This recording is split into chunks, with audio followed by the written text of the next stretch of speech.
എല്ലാവർക്കും എൻജോയ് വീഡിയോയിലേക്ക് സ്വാഗതം. ഇന്ന് ഞാൻ വീണ്ടും ഒരു കുക്കിംഗ് വീഡിയോ ആയിട്ടാണ് വന്നിട്ടുള്ളത്. ഇന്ന് നമ്മൾ ചെയ്യാൻ പോകുന്നത് നല്ല ഒന്നാന്തരം ഒരു തക്കാളി മീൻകറിയാണ്. ഈ മീൻകറി നമുക്ക് ഏത് മീൻ വെച്ചും ചെയ്യാം കേട്ടോ. പക്ഷെ ഇന്ന് ഞാൻ എടുത്തിട്ടുള്ളത് നമ്മുടെ CD കാരൽ എന്ന് പറയുന്നത് അല്ലെങ്കിൽ പാമ്പുള്ള എന്നൊക്കെ പറയുന്ന ആ ഒരു മീനാണ് എടുത്തിട്ടുള്ളത്. ചിലപ്പോൾ നിങ്ങളുടെ നാട്ടിലൊക്കെ വേറെ പേരായിരിക്കും പറയുന്നത്. അപ്പൊ ഈ കറിക്ക് ഏറ്റവും യോജിക്കുന്ന നല്ല മാംസമുള്ള മീനില്ലേ, അതായത് ചൂര, നെയ്മീൻ പോലുള്ള മീനൊക്കെ ആണെങ്കിൽ സൂപ്പർ ആയിരിക്കും. അപ്പൊ നമുക്ക് എങ്ങനെയാണ് നമ്മുടെ കറി ഇന്ന് ചെയ്യുന്നത് നോക്കാം. ഇതാണ് നമ്മൾ എടുത്തിട്ടുള്ള മീൻ, നമ്മുടെ CD കാരല്. അപ്പോൾ അത് മീൻ നന്നായിട്ട് ഞാൻ വൃത്തിയാക്കി വെച്ചിട്ടുണ്ട്. നമുക്കിനി കറി എങ്ങനെയാണ് ചെയ്യുന്നത് നോക്കാം. ഇന്ന് ഈ ഒരു ഉരുളിക്കകത്താണ് ഞാൻ ഈ മീൻകറി ചെയ്യാൻ പോകുന്നത്. അപ്പോൾ ഉരുളി ഞാൻ അടുപ്പത്ത് വെച്ചിട്ടുണ്ട്, ചെറുതായിട്ടൊന്ന് ചൂടായിട്ടുണ്ട്. നമുക്ക് കുറച്ച് വെളിച്ചെണ്ണ ഒഴിച്ചു കൊടുക്കാം. കുറച്ച് മതിയാവും. ഇപ്പം ഈ ക്രിസ്മസ് ന്യൂ ഇയർ ഒക്കെ പ്രമാണിച്ചിട്ട് നല്ല നമ്മളെന്താ നെയ്മീനും ചൂരയൊക്കെ കിട്ടാനില്ലാത്തൊരവസ്ഥയാണ്. അപ്പം അതുകൊണ്ടാണ് ഞാൻ ഈ ഒരു മീൻ വെച്ചിട്ട് ചെയ്യുന്നത്. നിങ്ങൾക്ക് നെയ്മീനോ ചൂരയൊക്കെ കിട്ടുന്ന സമയത്ത് ഈ രീതിയിൽ ഒന്ന് ചെയ്ത് നോക്കാം. ഈ എണ്ണ നന്നായിട്ടൊന്ന് ചൂടാകട്ടെ. എണ്ണ നന്നായിട്ട് ചൂടായി വരുമ്പോൾ നമുക്കിത് ഒരു അല്പം ഉലുവ ചേർത്ത് കൊടുക്കാം. ഉലുവ നന്നായിട്ട് പൊട്ടി തുടങ്ങുമ്പോൾ കുറച്ച് കടുകും കൂടി നമുക്ക് ചേർത്ത് കൊടുക്കാം. നമ്മുടെ ഉള്ളിലെയും കടുകൊക്കെ പൊട്ടി കഴിഞ്ഞാൽ ഇത് നമ്മൾ ചേർക്കേണ്ടത് പൊട്ടി എരിഞ്ഞിട്ടുള്ള 2 സവോളയാണ്. അതൊന്ന് ചേർത്ത് കൊടുക്കാം. ചെറുതായിട്ടൊന്ന് കൊത്തി എരിഞ്ഞെടുക്കണം കേട്ടോ. നീളത്തിനരിയണ്ട, ഇതുപോലെ കൊത്തി എരിഞ്ഞെടുക്കണം. നല്ല കുറച്ച് ചെറുതായിട്ടൊന്ന് അരിയണം. ഇത് നന്നായിട്ടൊന്ന് വഴറ്റിയെടുക്കാം. സവാള ചെറുതായിട്ടൊന്ന് വഴന്ന് വരുമ്പോഴേക്കും നമുക്ക് ചെറുതായിട്ട് അരിഞ്ഞ ഇഞ്ചി, വെളുത്തുള്ളി, പച്ചമുളക് അത് നമുക്ക് ചേർത്ത് കൊടുക്കാം. ഇത് ഇത്രയും അളവിലാണ് ഞാൻ എടുത്തിട്ടുള്ളത്. അതെല്ലാം കൂടി നമുക്ക് ചേർത്ത് കൊടുക്കാം. ഇതൊരു 3 പച്ചമുളക് ഉണ്ടാവും കേട്ടോ. ഇതെല്ലാം കൂടി നന്നായിട്ടൊന്ന് വഴറ്റിയെടുക്കുന്നു. സവാളയും നമ്മുടെ ഇഞ്ചിയും വെളുത്തുള്ളിയും പച്ചമുളകും ഒരു വിധം ഈ ഒരു രീതിയിലൊന്ന് വഴണ്ട് വന്നത് ഒരുപാട് എന്താ പറയാ ഡാർക്കായിട്ട് വഴറ്റിയെടുക്കേണ്ട ആവശ്യമൊന്നുമില്ല. അപ്പൊ ഈ ഒരു പരുവമാകുമ്പോൾ നമ്മളിത് തീ ഒന്ന് കുറച്ച് വെച്ചിട്ട് പൊടികൾ ചേർത്ത് കൊടുക്കാം. നമ്മൾ എടുക്കുന്ന മീനിനനുസരിച്ചിട്ട് ഇവിടെ ഇപ്പം ഞാൻ 2 ടീസ്പൂൺ മല്ലിപ്പൊടിയും 2 ടീസ്പൂൺ മുളക് പൊടി, ഒരു 1/4 ടീസ്പൂൺ മഞ്ഞൾപ്പൊടി ഇത്രയാണ് എടുത്തിട്ടുള്ളത്. അത് ചേർത്ത് കൊടുക്കാം.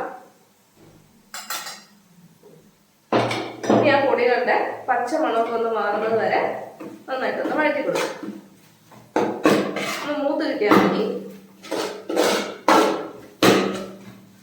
പൊടികളുടെ പച്ചമണമൊക്കെ ഒന്ന് മാറി നന്നായിട്ട് മൂത്ത് വന്നിട്ടുണ്ട്. ഇനി നമുക്ക് പുളിവെള്ളം ചേർത്ത് കൊടുക്കുക. ഇത് സാധാ വാളൻ പുളി വെള്ളത്തിലിട്ട് ഞാൻ പിഴിഞ്ഞെടുത്തതാണ്. അതുകൂടി ചേർത്ത് കൊടുക്കുക. ഇത് ഏകദേശം ഒരു നാരങ്ങ വലുപ്പത്തിലുള്ള പുളി ഉണ്ടാവും.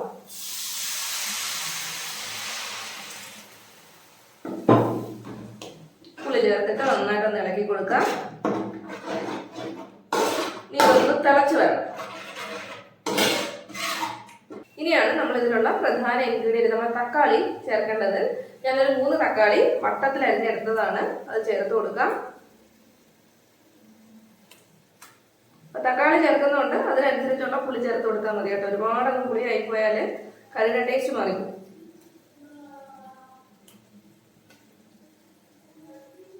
തക്കാളി ചേർത്ത് കഴിഞ്ഞാൽ നമുക്ക് ആവശ്യത്തിനുള്ള ഉപ്പ് ചേർത്ത് കൊടുക്കാം.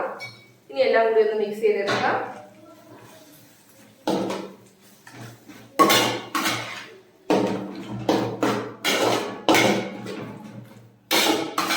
എല്ലാം നന്നായിട്ട് ഇളക്കി മിക്സ് ആക്കി അതൊന്ന് തിളച്ച് വന്നിട്ടുണ്ട്.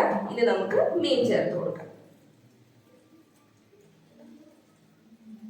മീൻ നമുക്ക് അതിലേക്ക് ഇട്ട് കൊടുക്കാം. ഞാൻ മുറിച്ചിട്ടൊന്നുമില്ല, മുഴുവനെ തന്നെ ചേർത്ത് കൊടുക്കുവാണ്. അപ്പൊ മീൻ ഇട്ടിട്ട് ഞാൻ ഇളക്കുന്നൊന്നുമില്ല, ലോ ഫ്ലെയിമിൽ ഇരിക്കുവാണ്. ഈ സൈഡ് ഇങ്ങനെ കിടന്നൊന്ന് ആവട്ടെ. എന്നിട്ട് നമുക്കിതൊന്ന് തിരിച്ചിട്ട് കൊടുക്കാം. ഇതൊന്ന് മൂടി വെച്ചിട്ട് ഒരു ലോ ഫ്ലെയിമിൽ ഒരു 5 മിനിറ്റ് വേണ്ട, അതിനുള്ളിൽ തന്നെ നമുക്ക് ആയി കിട്ടും. ഒന്ന് അടച്ചു വെച്ച് നമുക്കിതൊന്ന് വേവിച്ചെടുക്കാം ഒരു സൈഡ് മാത്രം. അപ്പോൾ ഒരു 2 മിനിറ്റ്, ഏകദേശം ഒരു 3 മിനിറ്റോളം ആയിട്ടുണ്ട്. ഈ സൈഡ് കിടന്നൊന്ന് വേവാൻ തുടങ്ങിയിട്ട് നമുക്കിതൊന്ന് തിരിച്ചു കൊടുക്കാം. മെല്ലെ ഒന്ന് തിരിച്ചിട്ട് കൊടുക്കാം. ഒരു ഗ്രേവിയൊക്കെ അതിനകത്ത് പിടിക്കട്ടെ.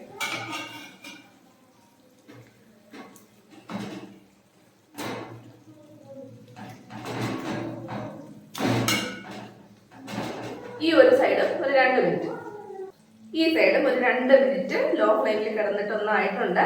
ഇനി നമ്മൾ ഇതിലേക്ക് ചേർക്കേണ്ടത് തേങ്ങാപ്പാൽ. ഏകദേശം 1 കപ്പ് തേങ്ങാപ്പാൽ ഞാൻ എടുത്തിട്ടുണ്ട്. നമുക്കത് ചേർത്ത് കൊടുക്കാം.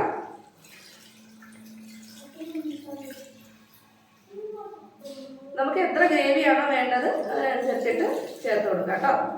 ഇനി ചേർത്ത് കഴിഞ്ഞിട്ട് നമ്മൾ ഇളക്കാനൊന്നും പാടില്ല, ജസ്റ്റ് ഒന്ന് ചുറ്റിച്ചു കൊടുക്കാനേ പാടുള്ളൂ കേട്ടോ. ഇനി തേങ്ങാപ്പാലിൽ കിടന്നിട്ട് ഇതൊന്നുകൂടി ഒന്ന് ആയി വരണം. അപ്പൊ നോക്ക്, നമ്മുടെ കറി തയ്യാറായിട്ടുണ്ട്. അപ്പൊ ഈ കറിക്ക് നല്ല ചാറുണ്ടാവും കേട്ടോ. ആ ഒരു ചാറ് മതി. എന്തൊരു ടേസ്റ്റ് ആണെന്ന് അറിയാമോ? നമുക്ക് ചോറൊക്കെ കഴിച്ചാൽ പിന്നെ ഒന്നും പറയണ്ട, അമ്മതൊരു ടേസ്റ്റ് ആണ്. ഞാൻ പറഞ്ഞത് നമ്മുടെ നെയ്മീനോ ചൂര, നിങ്ങൾക്ക് മാംസമാണ് ഏത് മീനും ഈ ഒരു രീതിയിൽ കറി വെക്കാം. അപ്പൊ തക്കാളി നമ്മൾ കൂടുതൽ ചേർത്തത് മതി, പുളി ഒന്നും കൂടിയിട്ടില്ല, എല്ലാം കറക്റ്റ് പാകത്തിനാണ്. കറക്റ്റ് പുളി, അത്യാവശ്യത്തിന് എരിവ്, എല്ലാം പാകത്തിനാണ്. ഈ രീതിയിൽ നിങ്ങളൊന്ന് ചെയ്ത് നോക്കണം. പിന്നെ വേറെ ഒരു കറിയും വേണം നമുക്ക് ചോറ് കഴിക്കാനായിട്ട്. അപ്പൊ ലാസ്റ്റ് ആയിട്ട് ഇതിന്റെ മുകളിലേക്ക് ഞാൻ കുറച്ച് കറിവേപ്പില ഇടുന്നുണ്ട് കണ്ടോ. അപ്പൊ ഇത്രേ ഉള്ളൂ നമ്മുടെ കറി. ഞാൻ ഇതിന്റെ ഫ്ലെയിം ഓഫ് ചെയ്യുവാണ്. മീനൊക്കെ നന്നായിട്ട് വെന്തിട്ടുണ്ട്, അധികം സമയമൊന്നുമില്ല. മീനൊക്കെ നമുക്ക് പെട്ടെന്ന് വെന്ത് കിട്ടും കണ്ടോ. അപ്പൊ എല്ലാവരും ഈ രീതിയിലൊന്ന് ചെയ്ത് നോക്കണം, മറക്കരുത്. ഇന്നത്തെ തക്കാളി മീൻകറിയുടെ വീഡിയോ എല്ലാവർക്കും ഇഷ്ടപ്പെട്ട് കാണുമെന്ന് വിശ്വസിക്കുന്നു. നിങ്ങൾ എല്ലാവരും ചെയ്ത് നോക്കിയിട്ട് ഫീഡ്ബാക്ക്സ് അറിയിക്കണം. പുതിയൊരു വീഡിയോയിൽ നമുക്ക് വീണ്ടും കാണാം. അതുവരെ ബൈ ബൈ.